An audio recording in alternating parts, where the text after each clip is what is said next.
আজকে একটি খবর খুবই ভালো লাগছে। খবরটা হচ্ছে ছাত্র শিবিরের নেতাকর্মীরা ৭১-এর শহীদদের প্রতি শ্রদ্ধা জানিয়ে তাদের কবর জিয়ারত করতে গিয়েছে। এটা আমার কাছে খুবই ভালো একটা দিক মনে হচ্ছে, একটা পরিবর্তনের ছোঁয়া। আমরা কিন্তু সবাই জানি যে জামাতে ইসলামকে স্বাধীনতা বিরোধী শক্তি হিসাবে ধরা হয়।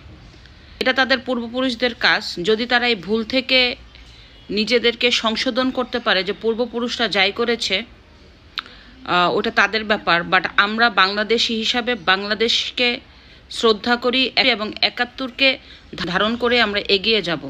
তাহলে এই জামাতে ইসলামের মধ্যে কিন্তু একটা নতুন ধারার পরিবর্তন আসবে।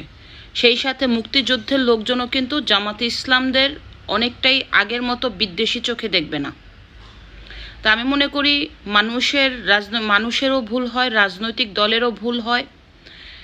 এই ভুল থেকে সংশোধন করে যদি সামনে এগিয়ে যাওয়া যায়, তাহলে হবে নতুন সূচনা, নতুন বাংলাদেশ।